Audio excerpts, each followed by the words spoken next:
Hai, Assalamualaikum semua. Selamat datang ke episod baru dalam siri Jom Sejarah Sekejap. Hari ini kita akan belajar tentang mi.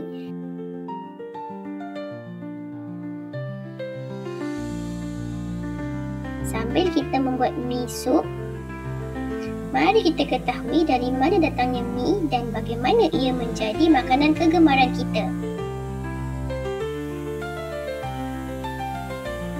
Pada zaman dahulu, bangsa Cina adalah yang pertama membuat mi. Mi mula dicipta oleh orang Cina lebih daripada 4,000 tahun yang lalu. Mi pertama kali dibuat hanya dengan tepung dan air. Sangat mudah.